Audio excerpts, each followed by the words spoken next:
Bueno, muy buenas tardes para todos. El motivo de la clase de hoy de semiología, compartir un poquitito unas pequeñas diapositivas con las cosas elementales que tenemos que saber sobre esta región anatómica, así como ya habían hablado seguramente en sus anteriores clases sobre los sobre las demás regiones topográficas. El cuello también no es una excepción, ¿verdad? Como podrán deducir, es una región bastante importante a juzgar por los elementos anatómicos que están en su interior, ¿verdad? Una región de transición, ¿verdad? Entre la cabeza y el torso, ¿verdad? Y en ese trayecto tenemos, en esa transición, hay órganos que son bastante importantes, vitales en alguno de ellos, cuya afección o cuya lesión puede, si no alterar o poner en riesgo la vida del individuo, por lo menos está allí al límite, ¿verdad? De eso o de provocar algún tipo de trastorno o morbilidad seria, ¿verdad? Entonces de allí que se le dedica una importante parte del estudio, ¿verdad? Porque patología quirúrgica y patología médica en general, ¿verdad? Semiología quirúrgica, ¿verdad? Medicina UCA, y yo soy el doctor Domingo Javier Aguilera Maidana, por mandato del jefe de cátedra. Entonces les voy a hablar al respecto brevemente, ¿verdad? ¿Qué tenemos que ver aquí, verdad? Antes que nada, una noción básica de lo que es la anatomía del cuello, ¿verdad?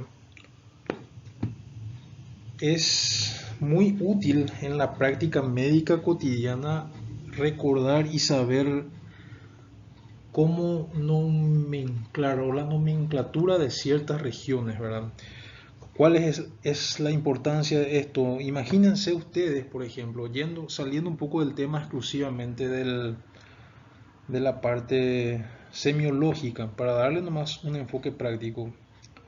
Imagínese usted que tiene que tener o tiene que reportar a una instancia judicial, por ejemplo, una, una lesión, ¿verdad? Un individuo refiere agresión por terceras personas y presenta una lesión, un hematoma o una equimosis en el cuello, ¿verdad? Y está allí más o menos en una parte suelta del cuello y usted no sabe, no, queda mal y es muy poco preciso ponerlo. Por ejemplo, presenta equimosis de 2 por 3 centímetros localizada a nivel del cuello, región cervical lateral o región cervical anterior, ¿verdad? Así a secas.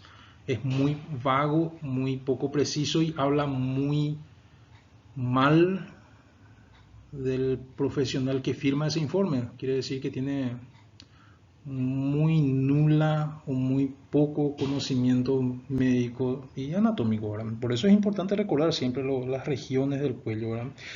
Esta es una región una clasificación que es bastante útil y puede usarse y se basa mera y exclusivamente en los reparos anatómicos, ¿verdad?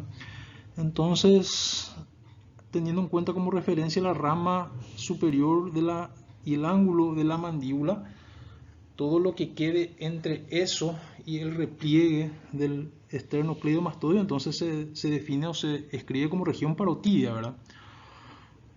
Ubicando la saliente ósea por encima un poco del cartílago tiroides, sabemos que está el hueso ioides, ¿verdad? Entonces todo lo que está por encima de eso y hasta el mentón es región supraioidea.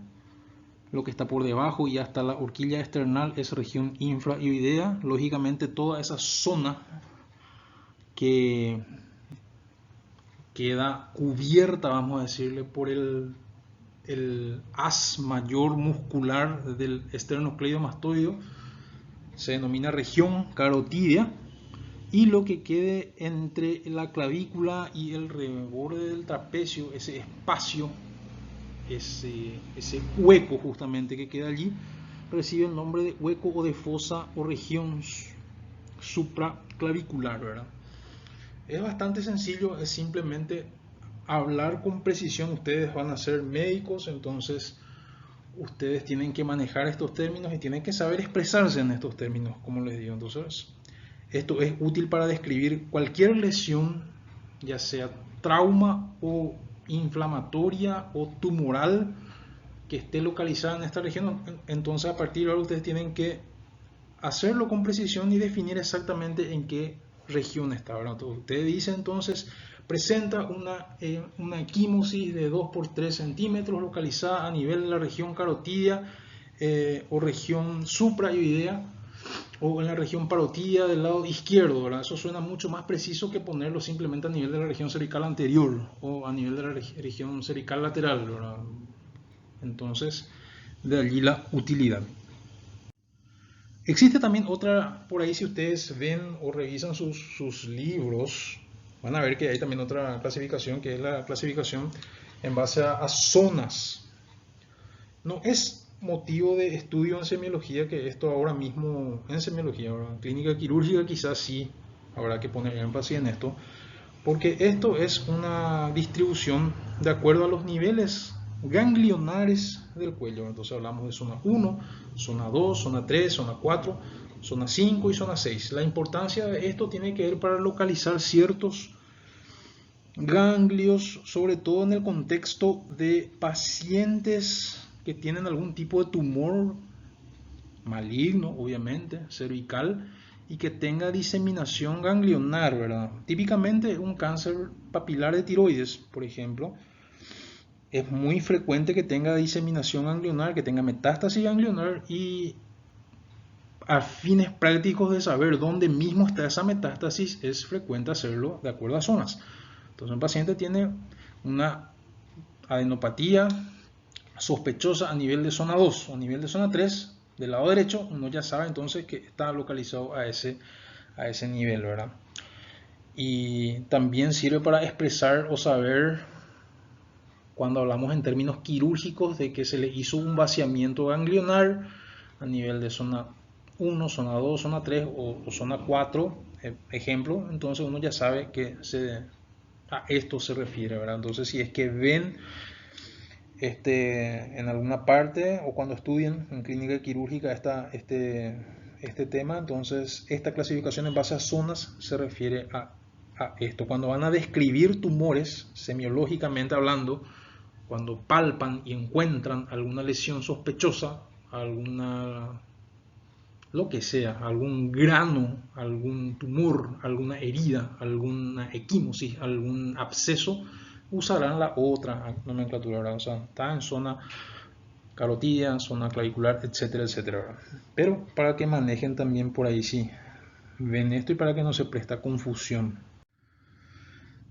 Bueno, hablar un poco de generalidades también. Lo que le había dicho al principio, ¿verdad? Que el cuello tiene muchos órganos, algunos de ellos vitales, como los grandes vasos del cuello, cuya lesión puede eventualmente comprometer seriamente la vida del paciente, ¿verdad? Por eso es importante saber identificar y lidiar bien con esas lesiones cuando se presentan, ¿verdad? El cuello, al igual que cualquier otra región topográfica de la economía del individuo, puede tener distintos tipos de afecciones, ¿verdad? Muchas de ellas son de resorte médico y otras tantas son de resorte quirúrgico. Vamos a ir viendo cuáles de ellas podrían ser, ¿verdad? Si hablamos de cuello, muchas veces en cirugía, gran parte del protagonismo se lo lleva la glándula tiroides. Tal es así que inclusive, a menos que se especifique lo contrario, hay una tendencia a asumir, ¿verdad?, de que si hablamos de cuello y cirugía probablemente sea tiroides, ¿verdad? Porque es la que motiva generalmente algún tipo de problema con la tiroides, es lo que motiva el mayor número de consultas y el mayor número de intervenciones, ¿verdad? Entonces es con el que tenemos que lidiar más cuando hablamos de examen físico y en general de cuello, ¿verdad? No obstante, no hay que caer nunca en el error, o más que error, en el vicio de evaluar solamente esa región puntual, ¿verdad? Cuando examinamos el cuello, ¿verdad? No centrarnos demasiado en lo que es la parte, buscar solamente tiroides y punto, ¿verdad? Nos tenemos que evaluar siempre completo, ¿verdad? Entonces, hay que ubicar siempre al paciente en contexto situacional de su consulta, y hay que evaluar siempre también la cabeza en general, cuero cabelludo, región posterior. Siempre también hay que pedirle al paciente que abra la boca, evaluar la cavidad bucal, la arcada dentaria, ver la lengua, el piso de la boca, evaluar el conducto auditivo externo y ver si no hay ninguna anormalidad groseramente visible, y lógicamente también evaluar el resto de los aparatos y sistemas y hacer un todo, ¿verdad? Porque no podemos evaluar solamente al paciente también, como ya les habrán dicho en más de una oportunidad, no podemos evaluar al paciente solamente por una razón, ¿verdad? O sea, por una sola cosa o una sola parte. Eh, todo rompecabezas se compone de numerosas partes que encajan y encastran entre sí, y así se ve el completo panorama, ¿verdad? No podemos solamente evaluar una pieza del rompecabezas, ¿verdad? Y es algo que desde el inicio de su práctica médica tienen que cultivar esa costumbre, porque a medida que pasan los años de repente uno adquiere muchos vicios y enseguida uno se olvida de ser sistemático en su examen, ¿verdad? En su examen de los distintos pacientes que uno evalúa.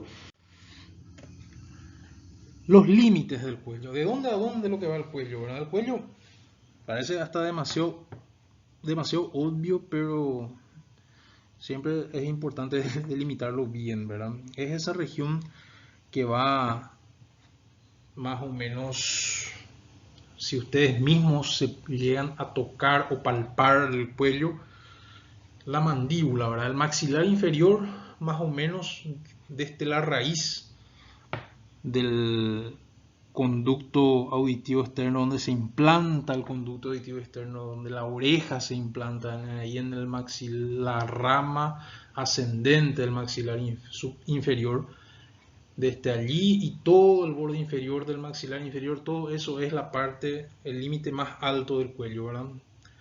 Y eso hacia atrás, o en la parte posterior, desde la articulación del temporomaxilar, que es más o menos allí donde está el conducto auditivo externo, hacia atrás hasta la protuberancia occipital externa. Todo eso es el límite superior del cuello, hasta allí. Y hacia abajo tenemos el borde superior del esternón en el centro y el borde superior de ambas clavículas. Eso de un extremo a otro extremo hasta la articulación acromioclavicular de cada lado derecho y lado izquierdo. Y hacia atrás, una línea imaginaria que pase por la séptima vértebra cervical, ¿verdad? Entonces, eso, todo lo que caiga en ese espacio o en esa zona corresponde a cuello por definición, ¿verdad? Entonces, para tener en cuenta los planos constitutivos de la región, o sea, qué es lo que hay a medida que uno toca o a medida que uno evalúa eso, ¿verdad? Lógicamente, el primer plano tiene que ver con la piel, y debajo de la piel está el tejido celular, ¿verdad? El tejido celular subcutáneo, que eventualmente no son asiento por lo general de afecciones de interés quirúrgico, salvo eventualmente la presencia de alguna que otra lesión, como algún absceso, algún flemón o algo que pueda motivar la intervención de un cirujano, ¿verdad? Pero por lo general no, ¿verdad? Debajo del tejido celular ya tenemos la aponeurosis cervical, los músculos, el plano muscular de los supra e infraoideos. Debajo de eso la aponeurosis cervical media y ya detrás de eso el conducto laringotraqueal, la laringe y lógicamente la glándula tiroides, que como habíamos dicho lo que es la principal niña bonita de la región, ¿verdad? Con sus lóbulos derecho e izquierdo y el istmo, que recuerden siempre también que en condiciones fisiológicas en un individuo sano no debería de ser ni visible ni tampoco palpable. Tiene que darse un caso, hay algunas excepciones, claro, en pacientes muy delgados y longilíneos de cuello muy largo, eventualmente podría ser palpable en condiciones normales, pero por lo general no debería ser ni visible ni palpable, ¿verdad? También tiene, como sabrán o recordarán, que tiene una marcada relación con la tráquea, con la cual está firmemente adherida, y eso explica que de repente a veces haya muy fácilmente síntomas compresivos cuando la tiroides aumenta de tamaño, ¿verdad? Entonces el paciente puede tener molestias a nivel local, a nivel de la tráquea, ¿verdad? Que se exterioriza como estridor, dificultad respiratoria, etc. También es importante saber y recordar que ahí a ambos costados, entre la tráquea y los lóbulos, se encuentran dos estructuras nerviosas de mucha importancia para la fonación, ¿verdad? Que son los nervios laringeos recurrentes, ¿verdad? Es por ello también que algún tipo de infiltración tumoral, ya sea algún tumor propio de la tiroides o inclusive de la paratiroides, puede les hacer que esos nervios dejen de cumplir normalmente su función y el paciente tenga algún tipo de sintomatología a nivel de la voz, ¿verdad? Desde ligera disfonía hasta diversos matices, ¿verdad? También por eso se explica ese síntoma probable, ¿verdad? Recordar la estrecha relación entre la tiroides y el conducto laringotraqueal. Por ello es también que la tiroides habitualmente debe de subir y bajar con los movimientos dilutorios. Por eso una maniobra habitual cuando uno tiene una sospecha de alguna lesión en la tiroides, el auxilio del trago de agua es muy útil, o el trago de saliva. Se le pide nomás al paciente que degluta la saliva o que trae saliva, y si esa masa debe de subir y bajar, ¿verdad? Como el borracho de la alborada, ¿verdad? Debe saber subir y bajar. Si sube la glándula hacia arriba, es muy probable que eso sea el origen de esa masa sea de tiroides, ¿verdad? Ahora bien, eso desaparece cuando en esos grandes, o no necesariamente grandes, pero sí esos tumores, por ejemplo, anaplásicos, de rápido crecimiento, de rápida aparición, muy invasivos, que atrapan todo el complejo muscular, ¿verdad? Eso desaparece también, ¿verdad? O sea, hay que tener en cuenta también eso, ese movimiento normal que se da puede desaparecer en caso de severa infiltración tumoral. ¿Qué hay que saber dentro de motivos de consulta frecuentes? Motivos de consulta frecuentes, porque en cada región o cada zona topográfica tiene su motivo de consulta habitual, ¿verdad? Lógicamente, lo más común, lo que le trae al paciente a la consulta, sea de una con el cirujano o remitido en la mayoría de las veces luego de haber consultado con algún otro colega, es la presencia de un tumor, ¿verdad? Un tumor o una tumoración. A veces eso motiva al paciente que se vaya a consultar, sea con un médico de familia, un médico general, un clínico o un endocrinólogo, por ejemplo. Este colega probablemente lo va a evaluar, lo va a ver, quizá pedirá estudios complementarios, y si juzga que es tal vez de resorte quirúrgico, envía al paciente al cirujano, ¿verdad? Y en otros contados casos, algunos más excepcionales, el paciente viene primero a consultar con el cirujano, ¿verdad? Y porque a nadie le, que por lo general, ¿verdad? A algunos hay muchas excepciones también, pero por lo general nadie nos deja pasar una masa tumoral en una región tan expuesta y tan sensible como el cuello. Una región muy visible, afecta mucho la estética, etcétera. Sobre todo si un paciente, por ejemplo, que tiene una vida laboral normal, cotidiana, con mucha exposición, oficinas, docencia, etcétera, obviamente no deja pasar mucho tiempo, entonces rápidamente busca la consulta, ¿verdad?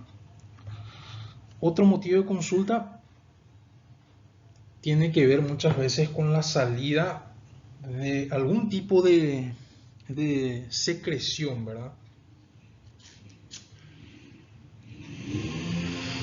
Puede ser directamente pus, así como también puede eventualmente ser otro tipo de fluido, como saliva, o también puede ser, por ejemplo, algún tipo de restos alimentarios, o sangre inclusive, ¿verdad? O también otra eventualidad puede ser, por ejemplo, la salida de linfa, ¿verdad? ¿Cómo puede darse esos casos? Y la pus generalmente es más frecuente que salga en cualquier proceso infeccioso e inflamatorio. Un paciente con un absceso, un paciente con algún tumor que se absceda, alguna lesión que se infecta, alguna herida, alguna picadura, lo que sea. Eso se infecta, se sobreinfecta, colecciona pus y drena y el paciente viene. Otra posibilidad bastante también frecuente, sobre todo en esos pacientes obesos y con diabetes mellitus mal controlada, hacen, por ejemplo, tienen caries, algún proceso infeccioso en la arcada dentaria inferior, y eso progresa hacia abajo y forman flemones ahí en el piso de la boca, y después se exterioriza en forma de una gran colección de pus que después drena y forma una fascitis inclusive a nivel del cuello, ¿verdad? Entonces es también una probabilidad. El tema de saliva y salida de resto alimentario tiene que ver, por ejemplo, con tumores o pacientes que tuvieron algún tipo de cirugía del digestiva superior, ¿verdad? Paciente que tiene, por ejemplo, se operó de algún tipo de tumor de esófago, tuvo algún tipo de resección, y tiempo después viene porque sale a través de su herida cervical, generalmente sale, o donde tenía su cicatriz de su herida cervical, sale algún tipo de resto alimentario o saliva, generalmente una fístula. O también están las fístulas traqueosofágicas, que a veces pueden exteriorizarse hacia el exterior también, ¿verdad? Pacientes que tuvieron traqueostomía o que tuvieron intubación prolongada hacen ese tipo de problema a veces. Y la linfa, por ejemplo, puede exteriorizarse en el cuello en esos pacientes también que tuvieron algún tipo de procedimiento, por ejemplo, la colocación de un catéter venoso central y lesión del conducto torácico, o algún tipo de cirugía cervical que aparentemente salió todo bien, y después segundo o tercer día operatorio, a través de la herida sale un líquido blanquecino que parece leche aguada, porque ese es el aspecto de la linfa, una leche parece un poco diluida, y sale eso por el cuello, ¿verdad? Es una posibilidad. Lógicamente todos esos casos tienen un antecedente previo, ¿verdad? O sea, nadie tampoco no va a venir a la consulta saliendo de la nada leche por el cuello, ¿verdad? O sea, tuvo que haber tenido en el interrogatorio, por eso es importante preguntarle, saber, ¿te hiciste algún tipo de procedimiento? ¿Tuviste algo en algún momento? Etcétera, etcétera, etcétera, ¿verdad? También las alteraciones en la voz en distintos matices, ¿verdad? Los distintos matices que van desde una ligera ronquera hasta una franca disfonía, hasta incluso llegar a la afonía como tal. Esto se ve, por ejemplo, en los grandes tumores de tiroides, que hay una importante infiltración locorregional y hace que hay compromiso de los nervios laringeos, y entonces el paciente tiene un cambio en la voz que es bastante llamativo para él, ¿verdad? Para el paciente. Y ve que tiene que estar constantemente haciendo, parece un carraspeo permanente para tratar de aclarar un poco, pero no lo consigue pese a eso, ¿verdad? Entonces eso es una también eventual motivo de consulta. También si hay problemas de infeccioso inflamatorio, los síntomas característicos, ¿verdad? Los signos, mejor dicho, inflamatorios característicos como dolor, calor. Todos ustedes en algún momento habrán tenido algún tipo de absceso o furunculosis en alguna parte. Saben cómo es eso, ¿verdad? La zona indurada, zona caliente, zona roja y dolorosa sobre todo. También motivo de consulta puede ser que el paciente refiere que haya dificultad para la respiración o dificultad para tragar, para deglutir, ¿verdad? Eso se ve también en los grandes tumores cervicales, ¿verdad? Donde hay afectación de la o compresión ya sea de la tráquea o del esófago, ¿verdad? Entonces es también un motivo de consulta. El paciente te dice que se acuesta a dormir y se despierta porque le falta aire o tiene sensación de que se va a asfixiar o de que se va a sofocar. Es también una forma de venir a consultar, ¿verdad? O que le cuesta más tragar, ¿verdad? Los tumores, ¿verdad? Que es un motivo frecuente de consulta. Si viene un paciente así a la consulta con una masa ya a nivel cervical anterior, entre compartimientos supra e infravideo, más infravideo que otra cosa, probablemente uno va a querer inmediatamente asumir que eso es tiroides, ¿verdad? Y tal vez lo sea, puede que sí, pero no obstante, no hay que nunca casarse a primera vista, ¿verdad? Eso no existe, eso a primera vista. Uno tiene que ser minucioso y tiene que ser meticuloso y adquirir el hábito de la meticulosidad desde temprano. Entonces, hay que hacer un correcto interrogatorio, hay que hacer un buen examen físico y un uso criterioso de los métodos auxiliares de diagnóstico para llegar con certeza a determinar qué es ese bulto que tiene esta señora rubia allí en la fotografía, ¿verdad? Entonces hay algunos datos que tenemos que saber, ¿verdad? Nuevamente reitero, es el principal motivo de consulta, ¿verdad?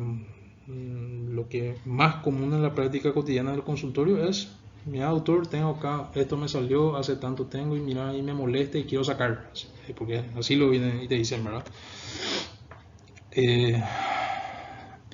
Puede ser un único motivo de consulta y en otras ocasiones puede formar parte de un combo. Un combo, eso se da sobre todo si el origen del tumor, por ejemplo, es tiroideo. Ustedes sabrán, ¿verdad?, que los trastornos de la tiroides se caracterizan por ser, pueden ser eufuncionantes o hiperfuncionantes o hipofuncionantes, ¿verdad? Entonces el combo hiperfuncionante es bastante típico y el paciente, y cuando no está compensado, tiene una sintomatología bastante característica, ¿verdad? Que ustedes ya habrán visto en patología médica, habrán visto inclusive en semiología médica y demás, le habrán contado sobre cómo es el síndrome hipertiroideo, ¿verdad?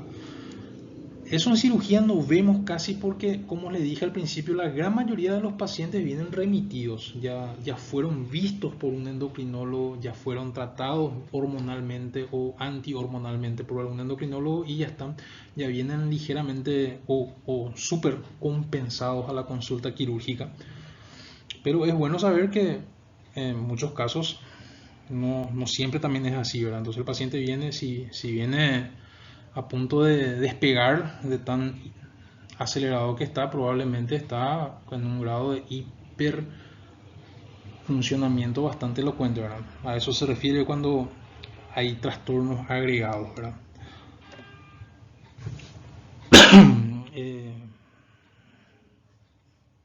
Lo primero que tenemos que hacer cuando viene un paciente con un tumor en el cuello es saber o encasillarle exactamente dónde mismo lo que está, ¿verdad?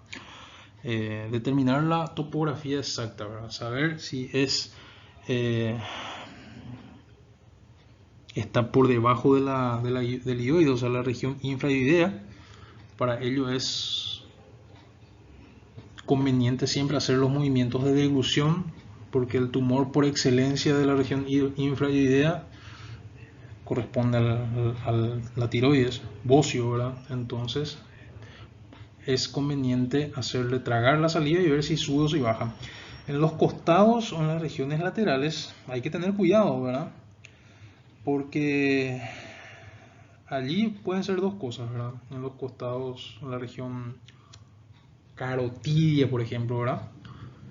Y fosa supraclavicular. Generalmente, si hay bultos allí, dos cosas pueden ser por lo general: o ganglios, entonces hay que determinar si son móviles, si duelen, no duelen y demás, o pueden ser vasculares, ¿verdad? Entonces por eso hay que ver bien si laten o no, ¿verdad? Si tienen o no latido, porque puede ser una dilatación aneurismática local o algún tipo de afección vascular que tenga que ver con los grandes vasos allí de la región, ¿verdad? También hay que tener presente que otros bultos que pueden aparecer en el cuello y que no sean tiroides y que no sean ganglios y que no sean cosas vasculares tienen que ver con las glándulas salivales, que probablemente en mi práctica de consultorio de cuello, al menos por lo general, número 1 tiroides, número 2 ganglios y número 3 tienen que ver con las glándulas salivales, ¿verdad? Glándulas salivales, ahí tenemos parótida, tenemos un maxilar y esos suelen ser lo que habitualmente aumentan de tamaño o tienen patología tumoral, ¿verdad? Sobre todo la parótida, ¿verdad? La parótida suele ser motivo frecuente de lesiones tanto benignas como malignas.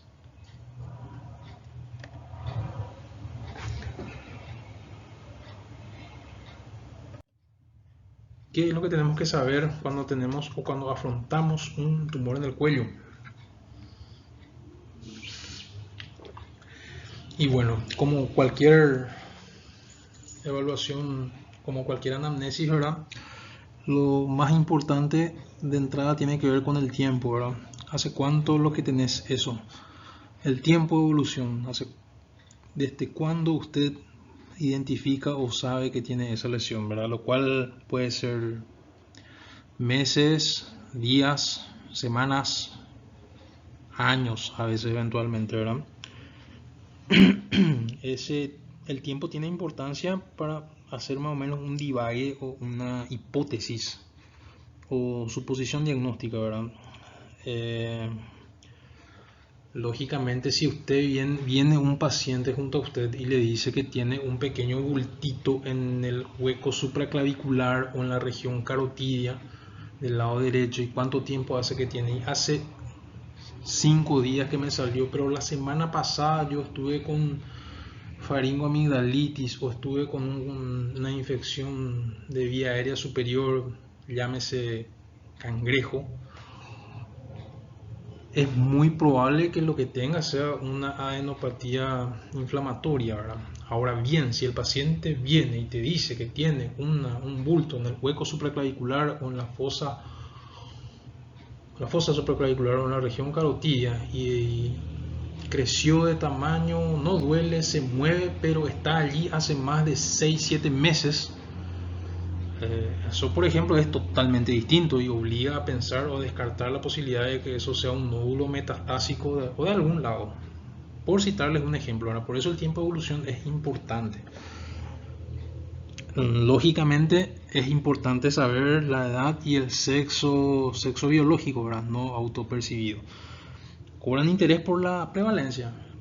Por citar el ejemplo clásico, la enfermedad tiroidea es grotescamente mucho mayor en el sexo femenino que en el masculino. Y si está presente en el sexo masculino, hasta demostrar lo contrario, ese individuo tiene cáncer, algún tipo de cáncer tiroideo. De ahí la importancia de determinar, por ejemplo, el sexo. Y la edad también, ¿verdad? La edad es muy raro ver en adolescencia y demás este tipo de lesiones, ¿verdad? Generalmente suelen ser de la tercera década para arriba. Y si aparecen en edades más avanzadas, también cuidado, ¿verdad? Sexta, séptima década de vida también tiene otro o cobra otro tipo de contexto, ¿verdad?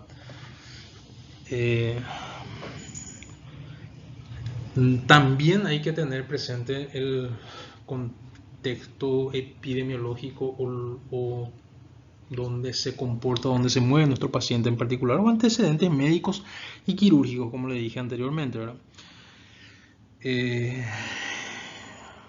Hay algunas afecciones que son prácticamente ya están en el anecdotario médico nomás ya, porque últimamente ya es difícil encontrar, ¿verdad? Como la pelagra o como la endopatía romaña masa en enfermedad de Chagas o prima infección de Chagas, ¿verdad? Pero a eso se refiere cuando saber más o menos el andar epidemiológico del paciente, ¿verdad? Eh, Siempre hay que tener presente, hay que preguntar siempre al paciente, uno, luego si es que no tuvo ningún tipo de intervención quirúrgica en la zona, dos, si no tuvo algún tipo de intervención odontológica en la zona, si no tuvo intervención odontológica, si es que tuvo algún tipo de infección que así nomás él trató y curó de alguna forma o con alguna automedicación. Y lógicamente siempre poner énfasis en la presencia, si en el árbol genealógico ascendente, si es que tuvo algún tipo de antecedente de gente con cáncer o de gente que tuvo algún tipo de lesión maligna a nivel cervical, ¿verdad? Y los hábitos tóxicos, siempre poner énfasis en eso, ¿verdad? Si un paciente con con el debido tacto correspondiente, preguntarle si es consumidor de algún tipo de droga de abuso o si tiene el hábito de beber hasta embriagarse de forma habitual. Esto, por ejemplo, es el collar de Casal, ¿verdad? Esa afección que se describe en la pelagra, que es un trastorno nutricional por déficit de consumo de niacina y algún otro componente de la vitamina que tenga relación con la vitamina B, pero es más anecdótico que otra cosa, ¿verdad? Por esta zona al menos es muy poco frecuente ver. Adenopatía retroauricular complejo romaña masa, si pueden ver, eventualmente se puede detectar.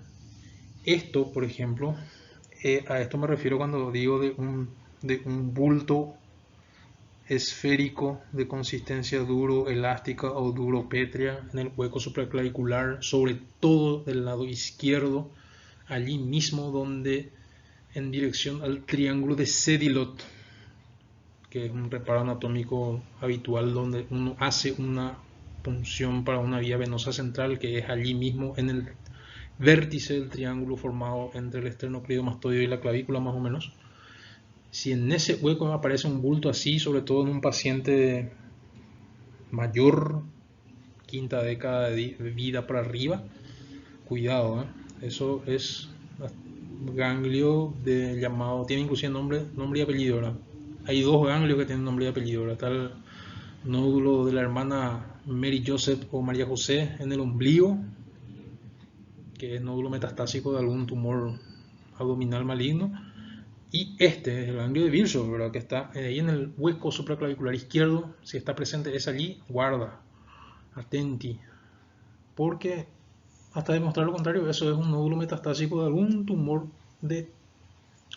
digestivo. Sí o sí, generalmente gástrico, ¿verdad? Entonces, guarda con eso. Estos, por ejemplo, son los grandes procesos. Esa imagen de la derecha es la típica imagen de un absceso o de una colección purulenta en tejido blando que obedece a un proceso infeccioso a nivel de la arcada dentaria inferior. Así que tengan cuidado siempre con la higiene de los dientes. Uno se deja estar con eso y puede terminar muy mal, sobre todo en pacientes que tienen algún tipo de inmunodeficiencia.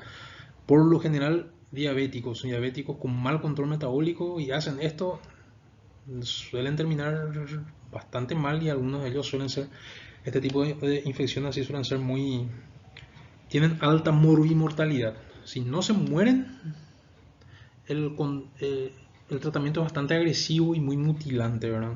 Y cuesta mucho y tienen que recibir altas dosis de antibióticos y tienen que tener muchas intervenciones quirúrgicas de drenaje, de curaciones, reconstrucción, colgajo. Si maneja mal su azúcar, luego el colgajo no prende, hay que sacar todo otra vez, etcétera, etcétera, etcétera. Pero estos son los cuadros que hay que tener cuidado con eso, ¿verdad?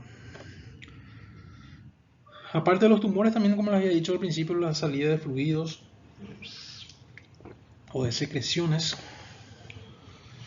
Esto sí, por ejemplo, es más frecuente que en la población, en el extremo joven de la vida, entre adolescencia y primera adultez, ya supe, primera, esa gente de la primera, segunda y tercera década de vida más o menos.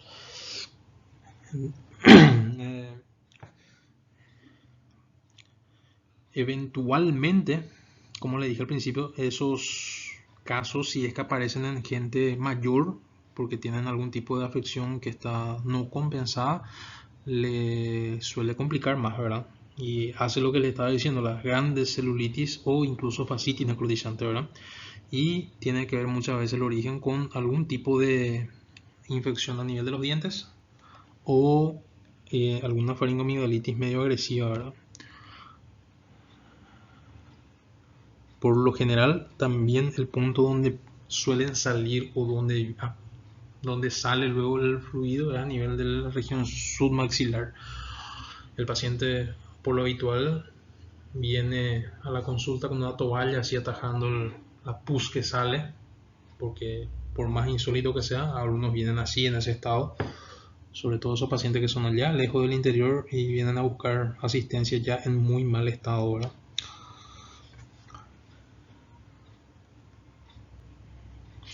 También esto no es muy frecuente, se asocia mucho a pacientes, por ejemplo, con inmunodeficiencia adquirida, sin tratamiento y desarrollan muchas infecciones oportunistas y entre ellos la tuberculosis, ¿verdad? Y en esos casos a veces puede salir también múltiples lesiones caseosas, ¿verdad? Y se llama absceso frío porque tiene el aspecto de un absceso, forma una lesión que parece un absceso, pero es absceso frío porque no tiene esa característica del absceso habitual, que es rojo, que es duro, que es caliente y que es doloroso. Este no. Sale nomás así una lesión así fea y uno drena y sale un material que parece queso derretido. Ese catupirí que es derretido tiene un aspecto bastante característico, ¿verdad? Más o menos parecido a eso, ¿verdad? Sale así, fluctúa y sale, ¿verdad? Como le digo, es frecuente. Por eso dice material caseoso. Caseum es queso, ¿verdad? No recuerdo si es latín o griego, algo de eso, ¿verdad? Y recuerda a ese material, ¿verdad? Entonces es frecuente en la tuberculosis y hoy en día más vemos en pacientes con SIDA, ¿verdad? Y que no tienen tratamiento y que están con mucha inmunodeficiencia, ¿verdad? Prácticamente en el IMT quizá va a ser el único lugar donde vamos a ver este tipo de casos hoy en día. También no hay que dejar pasar el hecho de que eventualmente, sobre todo en los pacientes jóvenes, estos pacientes de 10 a 20 años más o menos, pueden tener lo que se llama el conducto tiroidoso o fístula de conducto tiroidoso. El conducto tiroidoso, ya habrán escuchado hablar de él, ¿verdad? Con vestigio embrionario donde no hubo una correcta obliteración entre ese conducto que va entre la tiroides y la base de la lengua y se manifiesta como una especie de un pequeño tumorcillo a nivel suprayoideo que sube y baja y con la protrusión o con la entrada de la lengua, ¿verdad? Uno le hace el movimiento, abrir la boca, saca la lengua, le dice al paciente y el tumorcito parece que se tensa y entra hacia adentro y después mete otra vez y entra otra vez vuelve otra vez a su lugar, ¿verdad? Y cuando ese quiste o cuando ese tumor se inflama también eventualmente puede tener salida de un tipo de secreción si usted ve eso en un paciente que está bien en la línea media suprayoidea, tener presente que puede ser una fístula de conducto tiroidoso. Vemos una lesión también que puede ser un absceso frío, en este caso su evolución. Esto, por ejemplo, es una lesión corresponde a la glándula salival. Y esto es una tiroiditis, ¿verdad? Se describe, ¿verdad? No es muy frecuente que eventualmente la glándula tiroides puede tener algún tipo de infección a distancia, en algún punto por vía hematógena migran los gérmenes y se van y provocan una inflamación a nivel de la glándula tiroides y eso en algún punto tiene que drenar, ¿verdad? Y hace como una especie de lesión de la piel y drena hacia afuera, ¿verdad? Bastante agresivo también suele ser esto si el paciente está medio golpeado. Golpeado quiere decir que está con inmunodeficiencia, o que es diabético, o que es oncológico, o que tiene obesidad y algún tipo de tara mórbida, potencialmente letales para ellos, ¿verdad? Entonces, porque requiere debridamiento quirúrgico agresivo, antibiótico de amplio espectro, etcétera, etcétera. Las alteraciones o cambios en la voz, como ya le había dicho, ¿verdad? Que tiene que ver con la infiltración tumoral muchas veces a nivel de los nervios laringeos recurrentes. Raro que vaya solo. Y sí, ¿verdad? Puede eventualmente hacerlo, porque puede ser que el paciente sea lo suficientemente, no sé qué palabra usarlo, ¿verdad? Pero puede darse la cosa insólita de que el paciente tenga una enorme masa, pero al paciente no le molesta esa masa. Y pasaron los meses y creció, y después empezó a cambiar su voz, y eso es lo que le molestó, entonces eso le trajo a la consulta. A eso se refiere con que es raro que vaya solo, ¿verdad? Por lo general tuvo que haber pasado mucho tiempo y hay otra serie de manifestaciones también. Probablemente el paciente las ignore nomás, y cuando aparece esto es cuando viene a la consulta. Pero eventualmente puede ser como único síntoma, ¿verdad? Pero tiene que acompañarse generalmente de otras manifestaciones compresivas, como la dificultad para tragar, la dificultad para respirar o otros síntomas agregados.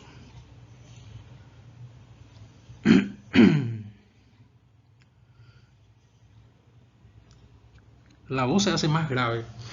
La voz se hace más grave cuando si ven un paciente con un tono, con un bocio bastante grande, tiene una voz muy particular, ¿verdad? Entonces, por la misma razón. Todo es por infiltración del nervio laringeo recurrente, ¿verdad? La voz bitonal. La voz bitonal es ese cambio brusco de voz o del tono de la voz cuando el paciente está haciendo uso de la palabra, ¿verdad? Por si uno estimula mucho, como que le falla la voz cuando estimula mucho las cuerdas vocales, ¿verdad? Ponerle a un personaje así a declamar o a tener oratoria o a cantar y se le va la voz, tiene un gallo pronunciado, ¿verdad? La voz bitonal, eso se ve mucho por ejemplo en los grandes vocios o inclusive en los grandes aneurismas, ¿verdad? Eventualmente un aneurisma ahí a nivel cervical que puede comprimir ahí a nivel del nervio laringio puede pasar, ¿verdad? También la ronquera también puede verse en invasión laringea de algún tumor cercano, pero también lógicamente todos en algún momento tuvimos laringitis y sabemos cómo tenemos la voz, ¿verdad? Imagínense tener a un paciente sin laringitis pero tener la voz de una laringitis todo el tiempo. Los signos inflamatorios, al igual que las secreciones, pueden preceder a su aparición, ¿verdad?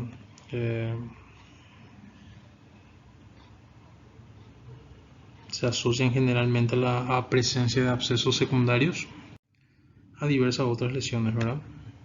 Esto, por ejemplo, es una lesión típica inflamatoria. Miren, la localización de esto, por ejemplo, es bastante delicado, ¿verdad? No es como tener un absceso glúteo, por ejemplo, o en la axila, que uno puede drenarlo y ya, ¿verdad? Acá a veces si uno se pasa de rosca uno luego que es difícil luego infiltrar con anestésico, y si uno se pasa de rosca con la pinza hemostática para drenar eso, le das a la subclavia o algo y ahí te quiero ver, ¿verdad? Entonces, esto es un poquitito más complejo su manejo. Quizás requiere internación y llevar a quirófano y cosas así, ¿verdad? El interrogatorio, siempre por lo general se basa en lo que es afección tiroidea, más que nada, ¿verdad? Descartar siempre signos de afección tiroidea en los antecedentes patológicos personales, sea de hiper o de hipofunción. Lógicamente hay que ver si es que ya el paciente tiene un antecedente de enfermedad tiroidea o quirúrgica, médica o quirúrgica, y si tuvo o no tratamiento. Muy triste sería comerse todo un garrón simplemente por no haberle preguntado al paciente si usted ya tuvo en algún momento tratamiento por esto, ¿verdad? Es cuestión simplemente de hacer una cosa, preguntar nomás. Antecedentes patológicos familiares, también ver si es que hay algún tipo de antecedente de afección tiroidea o algún tipo de afección autoinmune u oncológica, ¿verdad? El examen físico, una parte fundamental de la semiología del cuello, ¿verdad? En el examen físico es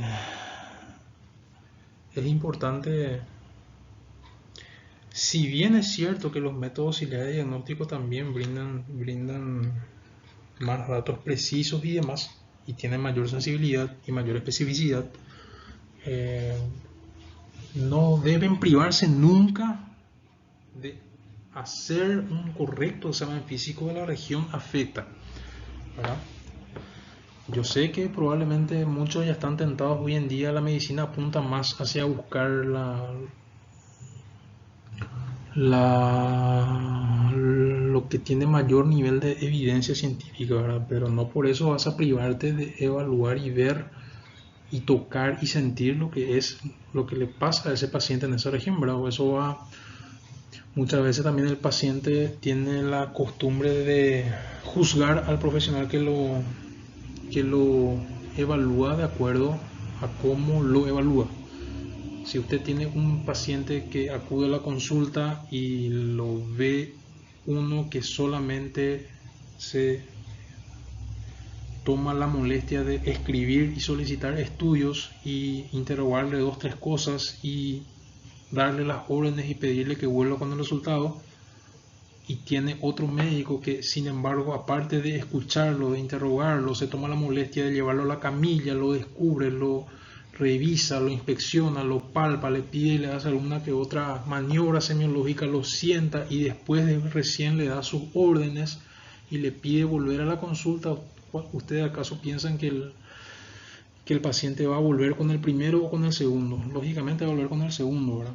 Entonces no hay que dejar de lado la costumbre de hacer un correcto examen físico, ¿verdad? Da mejor resultado con el paciente sentado porque podemos ver a plenitud, ¿verdad?, la zona en cuestión. Hay que evaluar de frente y también por detrás, ¿verdad? O sea, vamos a ver más adelante, ¿verdad? Hay que prestar atención a todos los detalles: piel, los músculos, la columna, ver si se ve, para la redundancia, ver si se ve la glándula tiroides. La inspección tenemos que ver antes que nada la forma del cuello, ¿verdad? Generalmente debería ser cilíndrico y generalmente debería ser simétrico. O sea, no tiene que haber ninguna retracción ni ninguna sobreelevación de un lado sobre el otro, ¿verdad? A eso se refiere la simetría. También tenemos que descartar alguna zona que esté pulsando o latiendo, o algún tipo de variante en la coloración de repente, ¿verdad? Todo eso debe llamarnos la atención a la inspección. Si al mirar vemos que hay una sobreelevación, una tumoración, tenemos que anotar o ver la región topográfica del cuello en la que está, si se acompaña o no de alteraciones de la piel, si tenemos, por ejemplo, algún absceso o algún ganglio que está abscedado y quiere salir hacia afuera, esa parte va a estar probablemente más enrojecida o más fluctuante o más pulsátil, etcétera, ¿verdad? Ver si hay o no circulación colateral. Por la compresión muchas veces puede haber circulación colateral o ingurgitación de venas yugulares y demás. También siempre es valioso pedirle al paciente, siempre cuando vemos un tumor en el cuello, no olvidarse de pedirle al paciente que haga el movimiento de tragar la saliva. Si se sube y se baja cuando traga saliva, es hasta demostrar lo contrario, eso es de origen tiroideo. También ver, eventualmente prestar atención a los cartílagos traqueales, es decir, ver si la manzana de Adán del individuo, por ejemplo, si es visible en masculinos, ver si eso está lateralizado o no, ¿verdad? Puede lateralizarse en casos de grandes tumores compresivos. Detectar también la presencia o no de nódulos o de ganglios que puedan verse, y en la línea media, en la región supraoidea, si ustedes ven ahí, ver si no se ve o no una pequeña bolita que puede corresponder a un quiste tiroidoso eventualmente. Que, si ustedes sospechan, la forma más fácil de ponerlo en evidencia es pedirle al paciente la protrusión de la lengua. Saca tu lengua, quiere decir eso. Abrir la boca, saca la lengua. Y si al estirar la lengua eso se hace más evidente, entonces probablemente eso sea un quiste tiroloso. Una forma correcta de hacer la inspección del cuello con el paciente sentado, y usted, por lo general, si puede, siéntese de frente a él y le va a ser más fácil mirarlo también así, en dirección a esa flecha más o menos. A esa altura, si usted se pone, va a ser mejor. Eso, por ejemplo, es un quiste tiroloso. Ven, región supraoidea a nivel de la línea media, una pequeña bolita, eso hasta demostrar lo contrario. Y si se tiene esa alteración típica al meter o sacar la lengua, eso es un quiste tiroloso. Eso es un quiste tiroloso en un adulto. Raro ver en un adulto, pero puede darse. Esto es un bocio. Ven cómo se dibuja perfectamente si recuerdan ustedes mentalmente la imagen de la glándula tiroides, que parece una mariposa así con sus dos lóbulos, cómo se dibuja a la perfección allí en este sujeto, ¿verdad? Esto, por ejemplo, también no tiene que pasarse en la inspección, ¿verdad? Ver o no la presencia del típico esoftalmos del paciente con complejo hipertiroideo, ¿verdad? En la enfermedad de Graves-Basedow, por ejemplo. Entonces, ver al paciente que tiene hipertiroidismo, todo esto debe detectarse en la inspección. La palpación es un punto bastante importante, crucial en la evaluación del cuello, ¿verdad? Porque eso permite, lo que usted vio en la inspección permite confirmarlo muchas veces con la mano, ¿verdad? Hay que hacerlo con el paciente sentado y con el cuello hiperextendido, ¿verdad?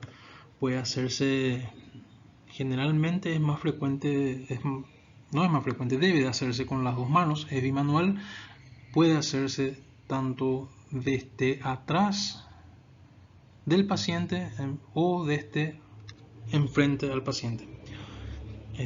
Hay que buscar latidos, hay que buscar desviaciones y consistencia o no de tumoración visible luego de la palpación, ¿verdad? O sea, si usted vio en la inspección de una tumoración, eso debe usted ir a tocar y palpar y ver qué característica tiene, ¿verdad? También hay que poner énfasis en la región infraoidea, porque allí recordemos que está la tiroides, entonces ahí lo que tenemos que buscar es si es que se puede palpar o no. Está la maniobra de Lahey.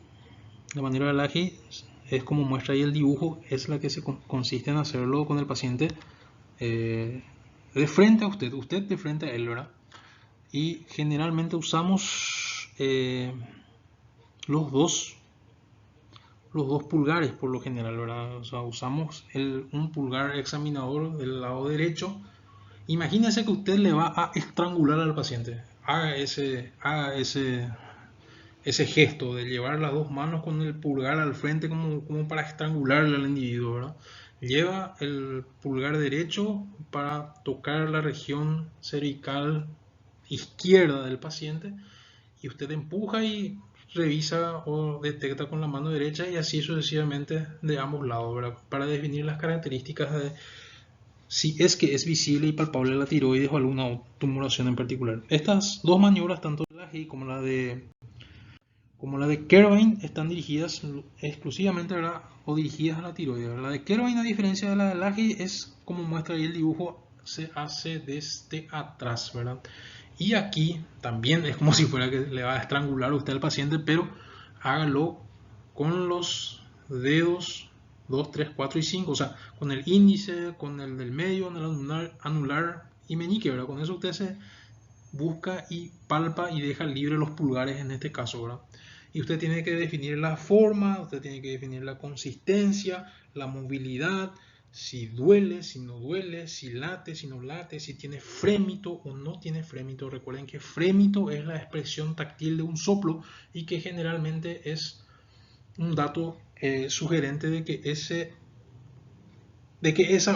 órgano está hiperfuncionante por hipervascularización, ¿verdad? O sea, toca y siente, parece como si fuera que cada latido le da una pequeña caricia a la mano, ¿verdad?